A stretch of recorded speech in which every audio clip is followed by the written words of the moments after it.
Aussi par rapport au franc CFA, Monsieur Yvan, je vous propose d'aller suivre une des vidéos de Fétiche de guerre qui explique comment le Burkina Faso, qui n'est pas encore sorti du franc CFA, mais de par sa posture actuelle, réussit à contourner le franc CFA pour pouvoir développer son pays. Parce que effectivement, pour sortir du franc CFA, c'est pas, comment dire, il y a eu des présidents qui ont voulu créer leur monnaie. On a eu Kadhafi avec son projet d'une monnaie pour l'Afrique. On a eu l'autre, Saddam Hussein. On a tous vu comment ils sont finis. C'est-à-dire, pour se quitter du franc CFA, c'est vraiment une procédure. Nous qui ne sommes pas politologues, nous qui ne connaissons pas un contrat, quand vous lisez des contrats entre entreprises, c'est tout un document, c'est tout un dossier, c'est plusieurs pages.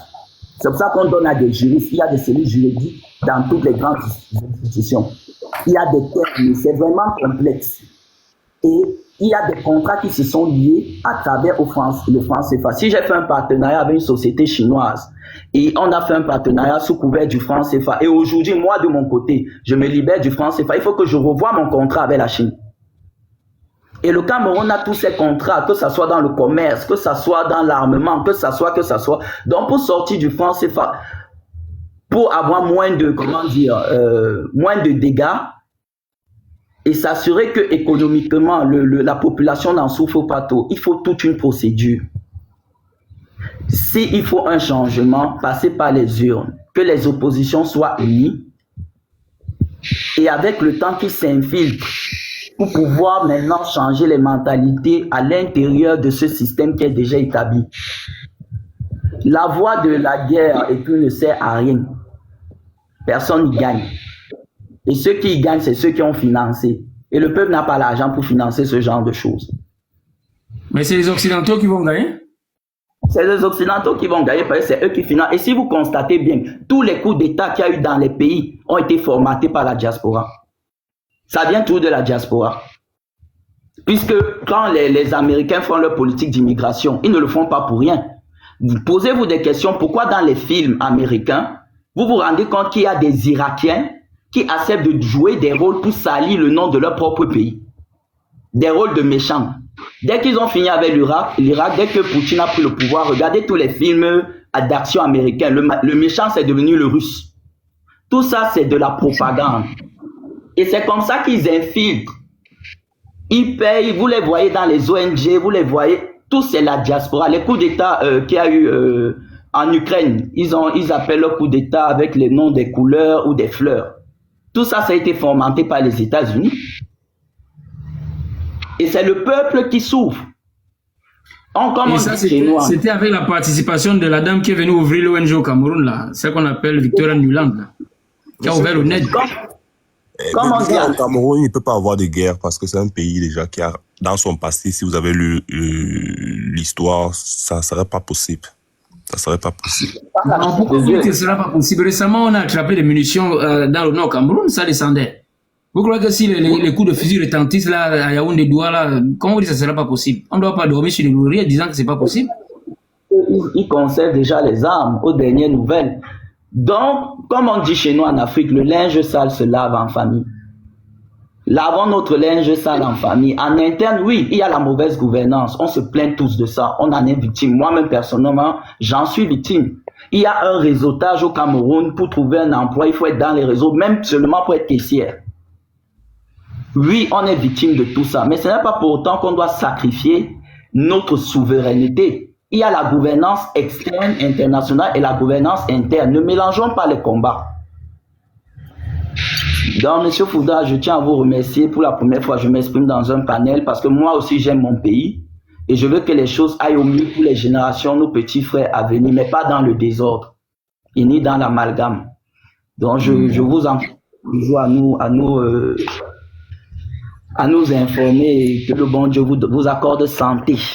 Merci bien mon frère, merci de vous être prononcé. On va continuer rapidement parce que je sais que d'ici là beaucoup demanderont à intervenir. Permettez s'il y a une dame qu'on donne la parole à une femme et puis on revient sur les hommes. C'est la seule femme qui a demandé déjà.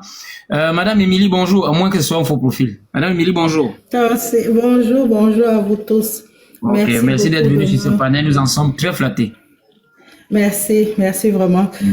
Vous avez suivi le live depuis le début? Vous avez suivi la vidéo que j'ai fait passer là? Non, mais je suis le live depuis presque 30 minutes, mais je n'ai pas suivi la vidéo. Tu voudrais la remettre?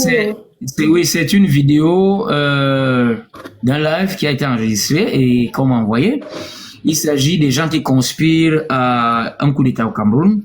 Ils disent qu'il faut soit une révolution populaire qui va conduire le Cameroun à un gouvernement transitoire du peuple, soit un coup d'État militaire.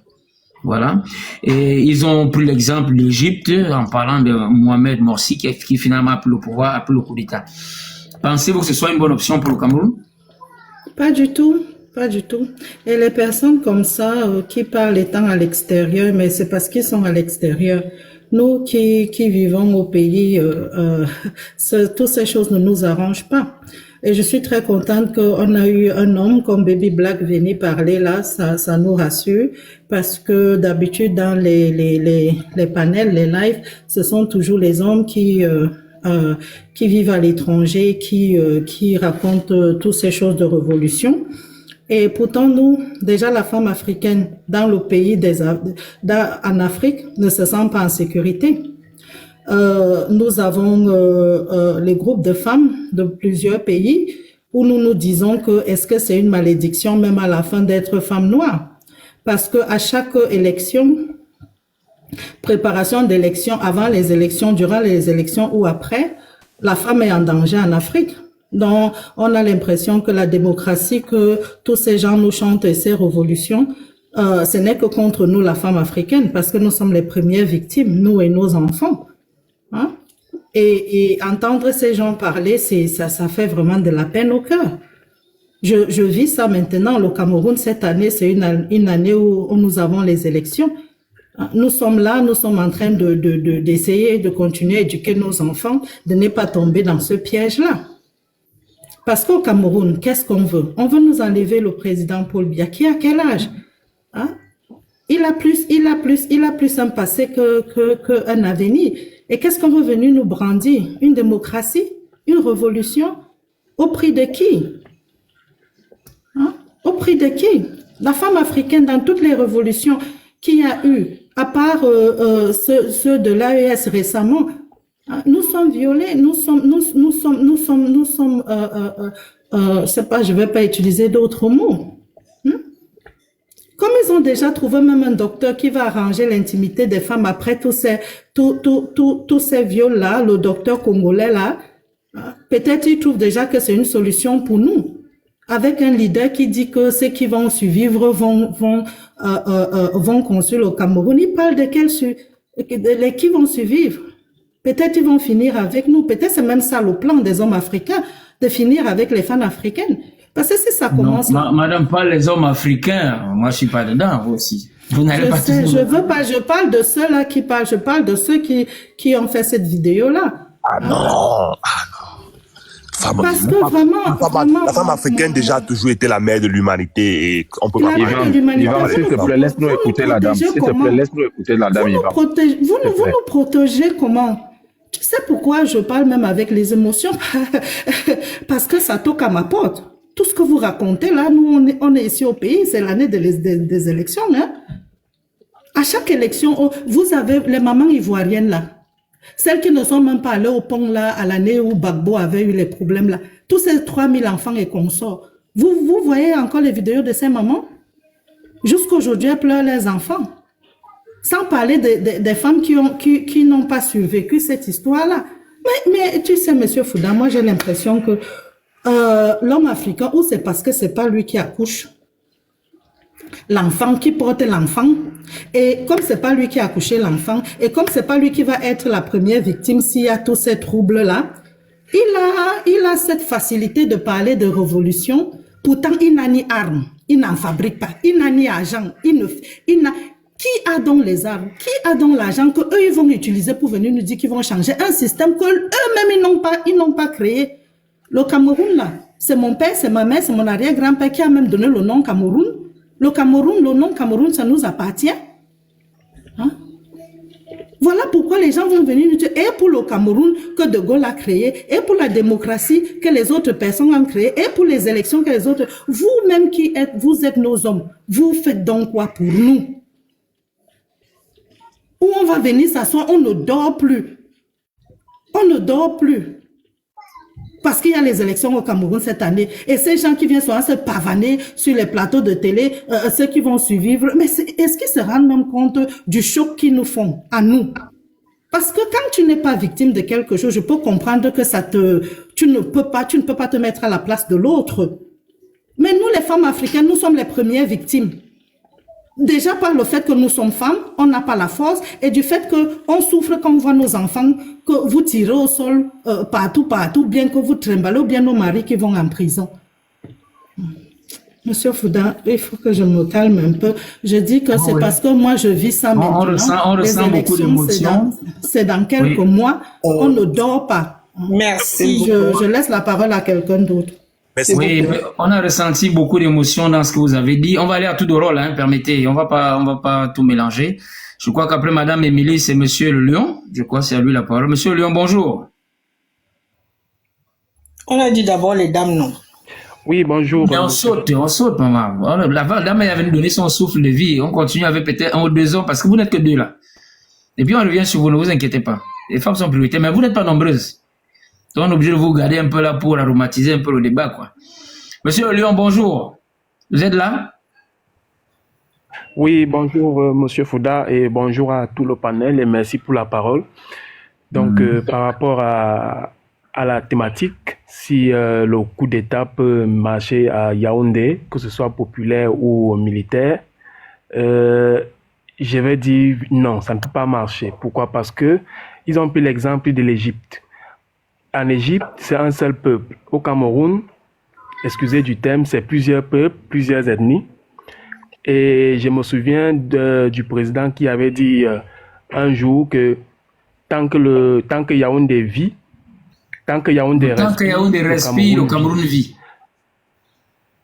Le Cameroun vit. Ça veut dire que il y a à Yaoundé une sécurité qu'on ne peut pas trouver à Douala. Il y a une sécurité qu'on ne peut pas trouver à Bafoussam. Il y a une sécurité qu'on ne peut pas trouver à Marouagaroua, Bertoua et les autres villes. Donc, dire qu'on va venir s'attaquer au palais des Toudi, à Yaoundé, il faut être assez culotté. Il faut être suicidaire. Et de plus, voilà. Et de plus, il y a, comme si je peux me permettre de le dire, il y a des tensions ethniques. C'est-à-dire que les Bamileke, excusez du terme, mais j'ai oublié de le dire, sont légèrement en concurrence avec les Nkwa. Comme ils le disent, comme ils appellent, ils disent les Nkwa. Donc, et la présidence se situe dans la ville, entre guillemets, d'Nkwa. Donc, dans le village. Et le MRC est... Voilà. C'est tout dit, c'est et le MRC est... Voilà, village des étudiants, merci pour la précision. Et le MRC est majoritairement Bamileke. Donc, ça sera offensant pour les Yaoundais de se faire attaquer dans leur propre ville, s'il fallait le dire ainsi. Donc, dis donc qu'il y aura soulèvement populaire. Les populations vont d'abord se challenger entre elles parce que quand les Yaoundais vont se sentir offensés et les Boules vont voir leurs frères en danger, ils vont monter à Yaoundé et les Yaoundais, il y aura choc populaire d'abord, avant même que l'armée ne vienne intervenir. Donc, dire qu'ils vont faire un coup d'État, et là, ça ne peut pas marcher. Déjà au niveau de la révolution populaire et au niveau peut-être de l'armée, je vous avais suivi un jour vous-même, M. Fouda dit que l'armée camerounaise est super instruite. On ne prend pas n'importe qui. Et le BI, c'est une armée particulière qui, je pense, doit être gérée par le président lui-même, contrairement à l'armée républicaine qui est faite pour protéger les frontières contre les invasions étrangères. Donc, c'est impossible déjà par rapport à ce qu'ils veulent faire comme soulèvement. Mais sinon, s'ils veulent avoir pour demain le cercueil et le tombeau, nous les encourageons à le faire. C'est une bonne chose. Parce que c'est aller vivre de l'autre côté, là-bas, on est sûr que la souffrance est terminée. Et par rapport au frère Ivan, qui a dit que le Cameroun est encore lié. Nous avons eu à faire des recherches parce qu'il a assisté à un live hier où il y a une sœur camerounaise qui s'est interrogée à savoir pourquoi il y a une liste que le président Trump a affichée et dans cette liste, le Cameroun apparaissait dans le couloir jaune. Et le couloir jaune stipulait que les pays y figurant devaient, n'est-ce pas, communiquer des informations, il ne sait pas trop quelle information parce que la diplomatie elle est trop masquée, communiquer des informations aux États-Unis afin d'être en règle. Alors on s'est interrogé, mais pourquoi le Cameroun sort, pourquoi le Nigeria ne sort pas dans une telle liste? Or, nous savons que en termes de mafia, s'il y a des Nigérians sur le panel, excusez-moi, le Nigeria est plus mafieux. Et pourquoi le Congo RDC n'est pas sorti? Pourtant, ils sont dans une instabilité, comment dire, avec des terroristes et autres. Pourquoi leur nom n'est pas sorti? Pourquoi la Côte d'Ivoire n'est pas sortie? Pourquoi le Sénégal n'est pas sorti? Pourquoi le Ghana n'est pas sorti? Mais d'où vient que l'Angola apparaît dans la liste jaune? Pourtant, l'Angola est l'un des pays très stables en Afrique, où il n'y a pas de terrorisme. Alors, suite aux investigations, on s'est rendu compte que dans l'échiquier mondial, il y a environ ou plus 10 familles. Parmi lesquelles je vais citer une parce que je ne maîtrise pas les autres, la famille Rothschild. Donc, ces familles ont des multinationales qui travaillent en la faveur des États-Unis dans les pays africains. Et le Cameroun, il restait une seule famille, ça devait être la famille Antoine, quelque chose comme ça. Et le Cameroun s'est libéré de plusieurs de ces familles. Tandis que le Nigeria se trouve dans la liste de toutes ces familles. Et le Nigeria est le pays le plus asphyxié en Afrique, quand on a vérifié la liste. Donc, le Cameroun est plus libre que le Nigeria ne l'est, plus libre que le Sénégal ne l'est, plus libre que la Côte d'Ivoire ne l'est, plus libre que le Ghana ne l'est, plus libre que l'Égypte ne l'est. Donc, cela confirme le fait que le Cameroun aspire ou alors est tangible d'arriver déjà à une liberté totale. Parce que le Cameroun apparaissait sur une seule liste, l'Angola apparaissait sur une seule liste. Les mêmes pays qui étaient sur la liste jaune, les mêmes pays apparaissaient sur une seule liste dans toutes les listes des familles américaines qui dirigent le monde. Parce que même Donald Trump, là, c'est juste une marionnette face à ces familles. Donc, et je confirme donc que les Camerounais qui sont sous-instruits par rapport à la chose politique se retrouvent en train de vouloir faire quelque chose qu'ils vont regretter demain parce qu'ils ne connaissent pas déjà leur pays sur le plan stratégique par rapport à la géopolitique. C'est pourquoi ils disent du n'importe quoi. Le Cameroun est l'un des pays les plus libres. Et si vous remarquez, même ayant fait qu'à toucher l'aspect film, si vous voyez déjà un pays qui apparaît beaucoup dans des films, beaucoup plus dans le sens négatif, ça veut dire quelque chose qui se prépare. Il y a la majorité des films de ces derniers temps, parmi lesquels Blacklist et d'autres Night Agent, où le Cameroun apparaît constamment sur certaines scènes de guerre, où ils viennent au Cameroun, ils négocient avec les autorités camerounaises en vue d'avoir une bonne rentabilité face à certains terroristes. Donc déjà, si le Cameroun apparaît à cette échelle-là, ça veut dire qu'il y a quelque chose que le Cameroun dispose et que d'autres n'ont pas. Le Cameroun est le seul pays africain qui apparaît le plus dans les films américains. Donc, peut-être bientôt il va apparaître dans les Simpsons, mais ce n'est pas un souhait. Nous savons que quand Simpson a déjà dit quelque chose, c'est que la chose-là va forcément arriver. Donc mon frère Ivan, le Cameroun est le plus libre, c'est vrai, nous sommes encore sous la domination du CFA. Ce n'est pas évident de quitter, mais je sais que nous quitterons si nous restons unis. Soyons comme le peuple du Burkina, du Mali et du Sénégal. Voyons la chose d'un même côté. Et pour moi, je dirais, donnons encore les 7 dernières années, non pas au RDPC, comme il y a un aîné qui le dit souvent, non pas au RDPC, mais donnons ça il y a les 7 dernières années pour voir où il va nous amener, parce que de toutes les façons, il va partir. Il va partir, même si c'est que nous, on ne parvient pas à faire, même Dieu là va le faire, parce que nous sommes tous appelés à quitter ce monde. Donc, c'est ce que je voulais donner comme contribution à cette monsieur Le Lion, excusez-moi de vous poser cette question. Ce monsieur, dans sa vidéo, a dit, nous au Cameroun, la seule option, c'est le coup d'État militaire pour qu'on nous débarrasse de Paul Biya. Paul Biya constitue, le président Paul Biya constitue le véritable problème des Camerounais. Est-ce qu'il est vraiment un obstacle à l'évolution du Cameroun, à l'émancipation des Camerounais, selon vous? Je vais dire oui et je vais dire non. Non, pourquoi? Parce qu'il a fait tous ses efforts pour préserver le sous-sol camerounais de l'exploitation des impérialistes.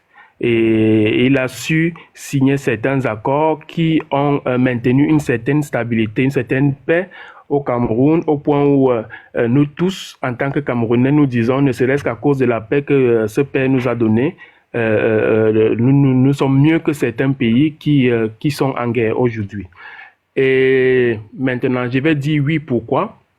Parce que de mon point de vue, il a été un peu laxiste sur plusieurs points, parce que il est inadmissible que il y ait des projets qui ont été votés et qui ont été affichés comme marché accompli, c'est-à-dire par exemple le bitumage d'une route, on vient dire que ça a été fait, mais lui-même n'est jamais allé vérifier.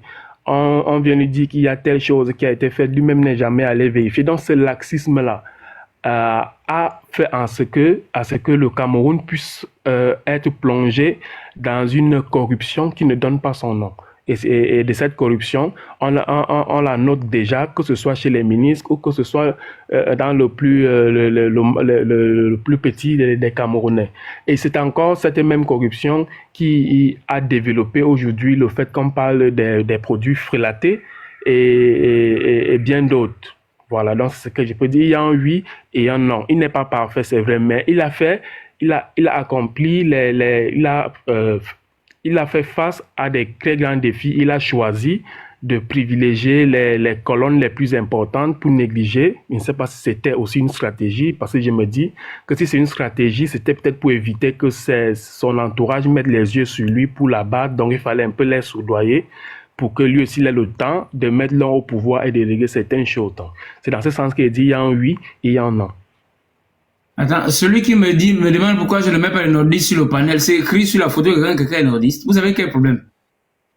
Moi, je prends les demandes, je vais équilibrer entre femmes et hommes. Maintenant, c'est sur le panel qui vient découvrir que ça, c'est quelqu'un du MSC ou c'est quelqu'un du Nord ou quelqu'un de... Non, monsieur Foda, c'est les personnes.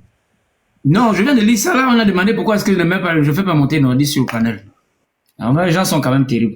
Voilà, qu'est-ce que je voulais encore demander à M. Lyon là? Voilà, M. Lyon, j'ai voulu demander, posez-vous un peu la question de savoir, est-ce que vous ne pensez pas que c'est parce qu'Ahidjo contrôlait tout qu'il a fini dans le surménage? Ça peut pas être une leçon que le président Biya a tiré de ce qui est arrivé à Ahidjo. Voilà pourquoi il délègue beaucoup plus.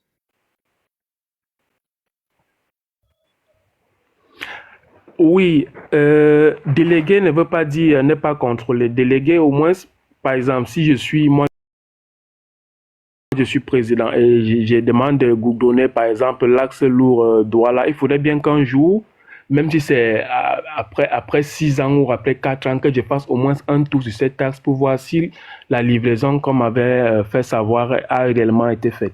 Pas forcément d'avoir la même mise constamment, mais au moins de passer voir si ça marche ou pas. Tu es président de ton pays, essaie de rouler sur ces routes.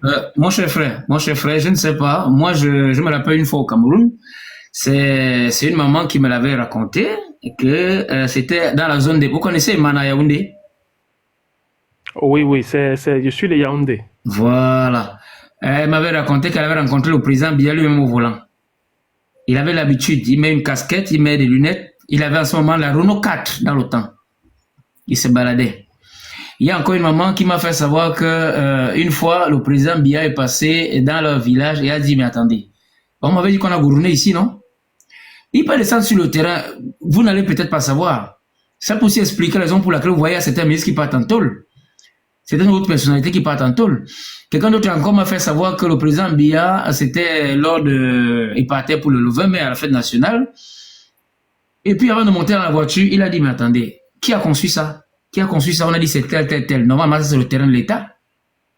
De quel droit? C'est-à-dire qu'il a découvert qu'il y avait des gens qui avaient fait la mafia, la grande corruption, et avaient pris le terrain de l'État pour mettre le bâtiment. Et après, on a engagé des procédures contre eux. Ouais. Donc, il peut descendre sur le terrain, vous vous rendez pas compte. Après, vous entendez seulement qu'on a pris tel ministre, on a pris tel DG.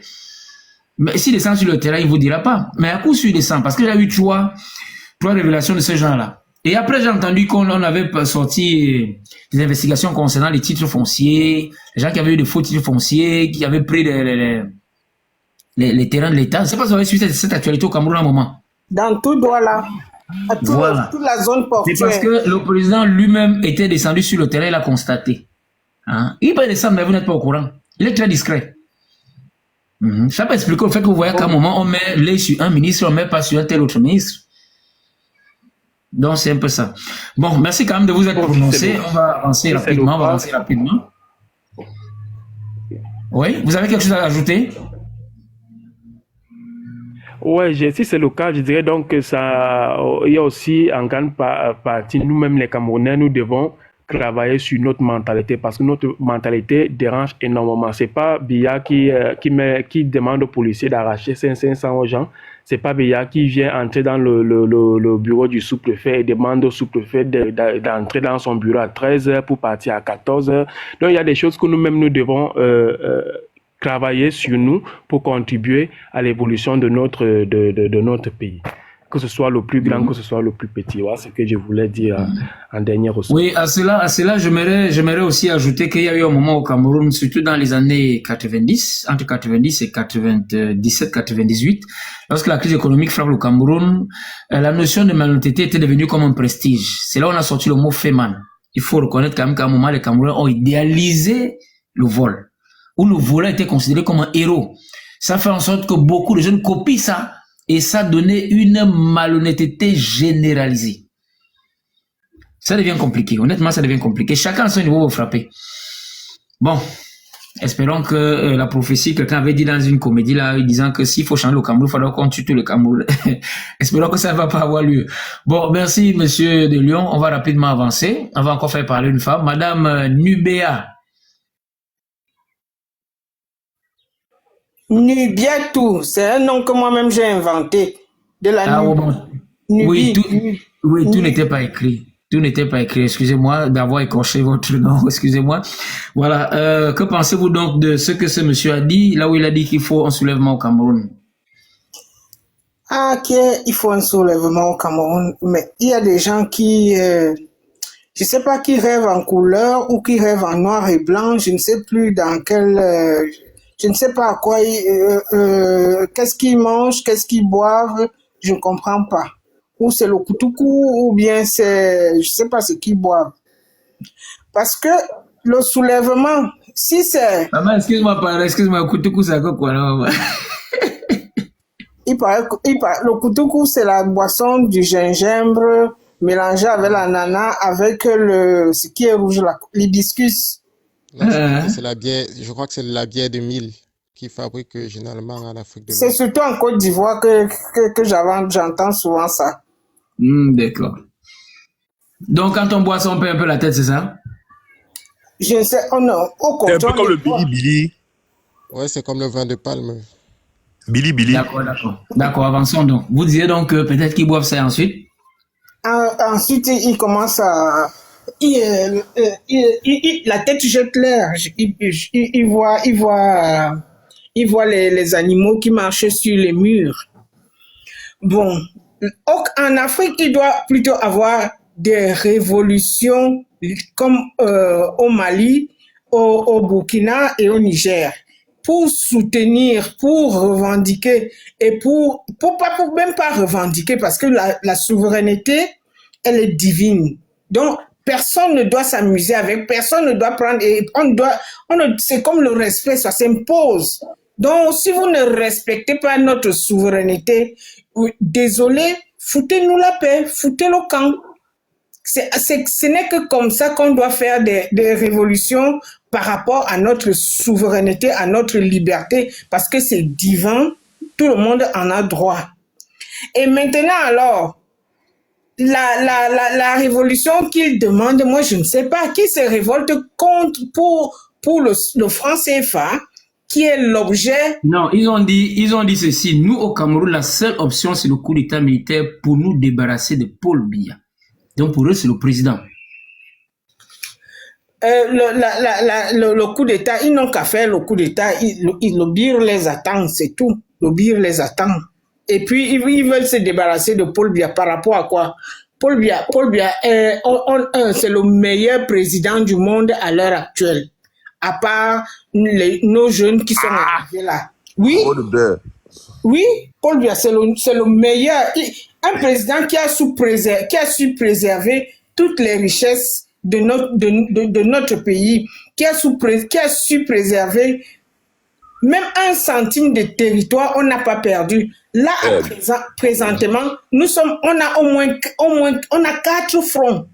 Un à Bakassi, toujours là, là à Bakassi, ce n'est pas complètement terminé. Un front à la frontière de la Centrafrique, un autre front à la frontière là vers le Tchad, et puis encore un autre front à l'intérieur avec les sapacris comme le MRC.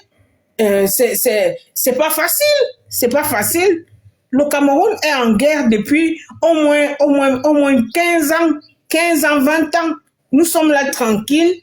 Quand on marche dans les rues à Yaoundé, moi je suis en Suisse, mais quand il vient à Yaoundé... Monsieur Pablo Mix, si vous insultez encore, je vous bloque.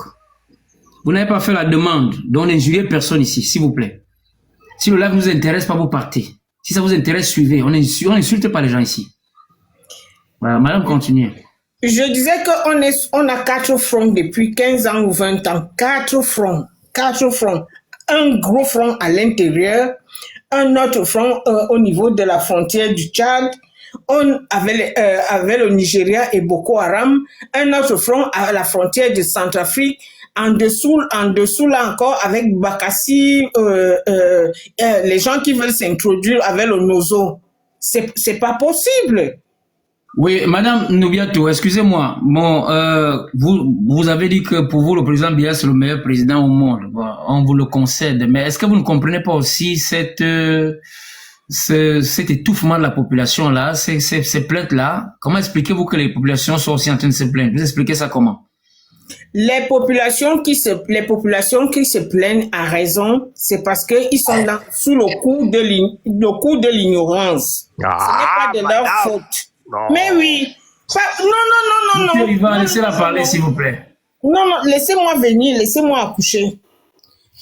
Je parle d'ignorance, c'est-à-dire on doit changer les modules de l'éducation et on doit commencer dès la maternelle, apprendre aux enfants qu'est-ce qui est bien pour le pays, qu'est-ce qui n'est pas bien, qui est notre ami, qui n'est pas notre ami. Parce que les magouilles commencent très loin à l'intérieur pour venir polluer notre environnement. On pollue les cerveaux des enfants, on pollue les cerveaux des jeunes et même des jeunes adultes. C'est un miracle que certains esprits soient éclairés ici ou en Afrique là-bas. C'est un miracle. Les enfants, personne n'a la maîtrise de son humanité, de l'humanité classique, des humanités classiques africaines. C'est-à-dire connaître l'histoire de l'Afrique des Noirs avant l'arrivée des autres peuplades là. C'est de l'islam, le christianisme qui s'est dérouté, qui a été infecté aussi.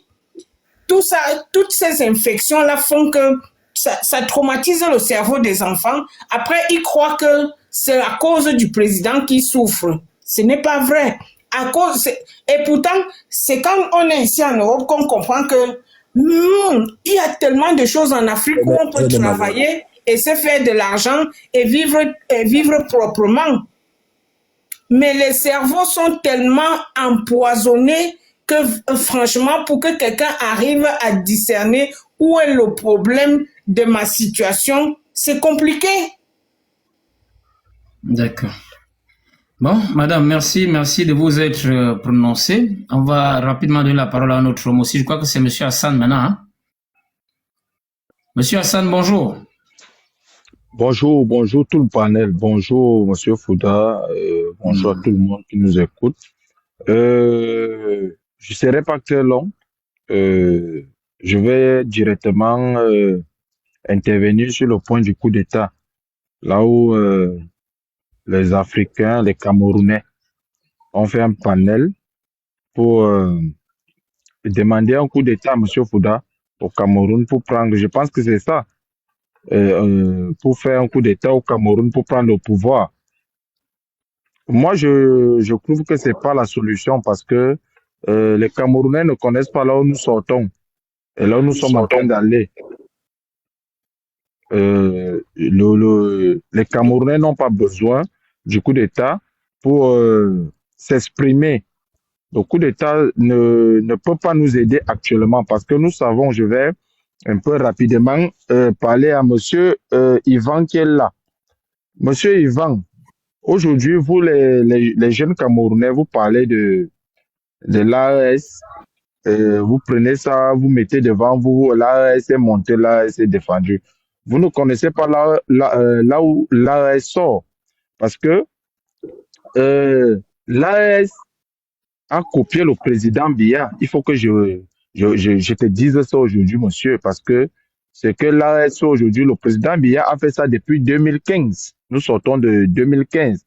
Le président Biya a signé les accords avec la Russie depuis 2015. Le président Biya n'a pas renouvelé les accords coloniaux en 2020. Nous sortons depuis 2060, depuis 1960. Donc, quand vous venez souvent dans les réseaux sociaux, vous les gens comme les... Parce que c'est toi qui m'as même fait monter, toi, Yvan, pour venir essayer de dire aux Camerounais de descendre en route et aller enlever le président Biya avec la force. Je vous vois, le président Biya a eu besoin du peuple camerounais. Vous n'étiez pas là. Quand le président de la République a eu besoin de nous, on n'était pas là. On était dans les bancs en train de boire la bière, en train de coller la petite, en train de manger les morceaux de porc. Vous n'étiez pas là. Toi, c'est récemment que vous parlez politique. Monsieur, depuis 2019. Vous m'avez appelé. Fermez le micro, j'ai fini. Vous aurez le temps de réagir. Laissez-le terminer. Vous allez réagir tout de suite après. Quand le président Biya a commencé à signer ses accords, vous étiez en train de manger le porc, baiser les femmes au Cameroun, excusez-moi des thèmes. Vous n'avez pas suivi votre président. Vous avez lâché votre président. Le peuple camerounais a lâché son président. Le président s'est démerdé tout seul à nous amener aujourd'hui. Aujourd'hui, nous sommes là qu'il n'a pas renouvelé les accords coloniaux. Il a signé les accords militaires avec la Russie. Vous n'acceptez pas ça. Et vous ne voulez pas comprendre que le président est en train de libérer son peuple de la colonisation. Aujourd'hui, vous appelez à une guerre pour libérer. Vous parlez de quoi, monsieur Yvan? Vous parlez de quoi? C'est la question, parce que moi, je suis en train d'aller prendre ma fille à l'école. Je suis en train de vous écouter. Tu vas me répondre. Vous parlez de quoi, monsieur Yvan? Le président de la République du Cameroun a tout fait pour nous. Il nous a libérés des accords coloniaux. Il a signé les accords militaires avec la Russie. Il a essayé de nous amener vers les brises. Vous connaissez ça? En 2015, tu étais où, monsieur Yvan? Tu étais en train de coller la petite. Tu étais en train de manger le porc avec les filles partout dans les rues de Yaoundé. Aujourd'hui, vous venez demander aux gens de descendre à la route pour aller déloger le président de la République qui est en train de libérer son peuple. Nous, on ne va pas vous lâcher. On ne va pas accepter ça. Nous, on ne va pas faire la guerre. Nous, on va libérer le Cameroun. C'est vous qui avez choisi la démocratie. Allons-y dans la démocratie et acceptez les thèmes de la démocratie. Pourquoi vous vous appelez à la guerre aujourd'hui? Donc, monsieur Fouda, moi, je voulais dire à monsieur Yvan de ne pas intoxiquer nos panélistes avec les faussetés et les mensonges qu'ils viennent dire ici qu'il faut aller à la guerre. Non, il n'y aura pas la guerre au Cameroun. Nous allons protéger nos frères, nos mamans, nos papas. Avec tout ce que nous disons ici dans nos panels, ça va loin. Merci, je suis en bas, monsieur Fouda. Grand merci pour tout ce que tu fais pour le Cameroun.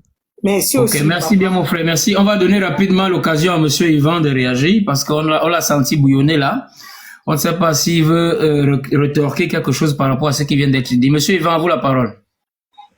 Ouais, merci Monsieur Fouda de m'avoir passé la parole. Déjà, revu à ce que la femme Muta, si je m'excuse, si je prononce bien son nom. Nubia, c'est Nubia. Nubia, revenons à elle, qui disait le Cameroun est actuellement en train de mettre ses bases et citer les sites de fonds qui se passent au Cameroun pour la souveraineté du Cameroun. Oui, c'est très bien. Et pour ne pas croire, parce que j'ai pas noté, je suis en train de sortir, pour revenir à Monsieur Hassan, dont il disait que j'appelais à une guerre. Monsieur, je n'ai jamais appelé à une guerre. Monsieur Fouda, vous-même, quand vous m'avez fait monter sur votre panel, j'étais en train de dire ceci, le Cameroun doit être uni. Nous devons être forts et nous devons respecter ce que le président fait. Quand on vote quelqu'un au pouvoir, nous devons suivre sa démarche et suivre son rythme et sa politique. Après, s'il n'est pas comme nous le voulons, nous pouvons après revoter, faire des élections et le changer. Mais tout cela revient comme de notre droit en tant que peuple, en tant que population. Vu elle me dit que j'ai appelé à une haine ou quoi que ce soit, je vis déjà au Cameroun, j'ai ma famille au Cameroun, pourquoi je devrais faire tout cela? Donc, des personnes qui tissent à appeler à une guerre ou à une guerre tribale au Cameroun, c'est eux-mêmes qui vont partir en premier parce qu'apparemment, ils ne savent pas ce que c'est que la guerre. Mais je crois qu'ils vont prendre des leçons quand le moment doit se mettre, quand le moment doit arriver. Bon. Oui, bon, d'accord, monsieur Yvan, à supposer que vous nous souteniez parce que monsieur Ahmed a dit dans sa vidéo là, bon, que proposez-vous maintenant, étant donné que vous avez dit tout à l'heure là que d'après vous, le Cameroun est toujours lié, que proposez-vous maintenant pour trouver une solution aux réclamations des Camerounais, aux problèmes des Camerounais? Quelle solution proposez-vous selon vous? La proposition que je propose est déjà revenir à ce que le président a dit en 2008, Camerounais, Camerounaises, donner la possibilité, on peut trouver un dirigeant après moi. Ce dirigeant, nous sommes en 2025, il est où? Attends, j'ai pas bien compris la phrase, il y a eu un petit vacarme là. Vous avez dit que le président a dit quoi en 2008? En 2008, je crois, le président revient, il dit Camerounais, Camerounaises, donnez le temps à pouvoir mettre sur pied quelqu'un qui va diriger le Cameroun après moi. Donc, il veut dire qu'ils ont pris le temps de former quelqu'un qui va continuer son travail. En 2025, oui. Je redemande, ce président est où? Bon, tu as posé la question et tu es sûr qu'il est obligé de te répondre maintenant? Non, je suis pas en train de... Là, je parle avec monsieur Fouda, je parle avec le président. Oui, maintenant, on est en train de dialoguer, donc, ce que moi, je veux t'amener à comprendre, c'est que un chef d'État a un calendrier qui lui est propre. C'est pas le calendrier d'un civil. Vous comprenez? Et quelqu'un qui a duré dans les affaires politiques comme le président Biya, c'est quelqu'un qui est forcément très mature dans le domaine. Il s'est forcément préparé. Rappelez-vous même dans les précédentes élections présidentielles, quand on lui demandait est-ce que vous allez vous représenter, il disait souvent quoi? On verra. Donc l'échéance arrive, et je vous dis. Justement, cette méthode a souvent protégé le Cameroun contre la déstabilisation. Justement, M. Fouda, quand M. Hassan vient ici dire que M. Yvan a appelé à une haine, je me demande qui est ce Yvan? En parlant, je suis bamileke par mon accent, vous comprenez, mais je ne pense pas qu'il y ait un bamileke qui appelle à une haine au Cameroun. Non, il a dit, c'est à cause de vous qu'il est monté. Peut-être que vous vous êtes rencontré sur un autre panel. On ne sait pas. Non, je pense pas. D'accord. Je pense pas. Ok. Donc, en tant que Camerounais et fils de ses parents qui ont lutté pour la libération du Cameroun, Camerounais est fier d'être, je pense pas que pour libérer le Cameroun aujourd'hui sur l'état pris de monsieur, notre président, nous devons passer par la guerre. On passe par l'une, on vote, on trouve des solutions. Comme monsieur Deleon est en train de parler, on trouve des solutions. Mais je pense pas que Paul Biya pourra durer encore longtemps. Et s'il dure encore longtemps, c'est parce que nous l'avons voté. Nous allons suivre sa procédure et son cheminement. Pourquoi appeler à une haine, à une guerre? Est-ce que vous savez ce que c'est que la guerre, monsieur? La guerre, ça parle de tout. Par rapport à moi, je suis au Cameroun. Madame Médou parlait peut-être à l'Occident. Monsieur Hassan parle peut-être à l'Occident. Mais qu'est-ce que je vais faire en tant que Camerounais? Je meurs, je crève de faim. Donc, cessons de dire, de mélanger des choses, de mélanger les pédales, Bamileke, Betty, Bouddha, tout ça, ça va nous amener nulle part. C'est la paix et l'amour entre Camerounais, monsieur. Nous sommes d'abord Camerounais et nous avons une lutte commune. Un seul drapeau. Un seul drapeau et ça va jamais être divisé. Ce drapeau, nous sommes... Monsieur, pourquoi les anglophones sont des Camerounais? Pourquoi même dire anglophones, francophones? Ça n'existe pas. C'est tout. Ça n'existe pas. Nous sommes Camerounais. Un point, c'est clair. Les Bakourés. D'accord, on va appeler monsieur Yvan. Merci de me passer la parole. Je vais vaguer à mes occupations. Je vous salue tous et continuons à suivre le Cameroun et à aider le président actuel à pouvoir faire des trucs bien pour notre suivi et pour nos enfants de demain. D'accord. Merci d'être passé. Merci de vous être prononcé. On va rapidement faire encore parler. Une motion. Oui. Je voulais dire ceci, que par rapport aux solutions, des solutions pour se prémunir psychologiquement, c'est-à-dire tous les Camerounais doivent observer avoir la stratégie, doivent être éduqués stratégiquement, avoir les stratégies de l'extérieur, la politique extérieure et puis la politique intérieure. Connaître les enjeux du monde. C'est ce qu'on appelle la géopolitique. C'est la géopolitique. Oui. Tout le monde doit avoir des bases de connaissances sur la géopolitique extérieure et la géopolitique intérieure. Les tendances. Pourquoi ceci comme ça maintenant? Pourquoi ils agissent comme ça? Pourquoi ils agissent comme ça? Et tout ça va donner des bons réflexes économiques. Qu'est-ce qu'on doit promouvoir maintenant pour notre économie? Parce qu'on regarde, quand on a une vision de la géopolitique extérieure, certainement, ça aura des prises aussi à l'intérieur. C'est comme quand la Russie était bloquée tout le blé. Nous, on ne mange pas le blé. On commence à faire nos farines de manioc, de machin. Et puis, on se souvient même aussi que au Cameroun, on avait notre pain, le pain qui venait de Bamenda, le kumbabrek. Pourquoi on nous a enlevé le kumbabrek? On se retrouve avec les pains bizarres. Pourquoi changer notre alimentation? Bon, peut-être que le kumbabrek n'a pas tenu face à la compétition, puisqu'il y a beaucoup de boulangers maintenant.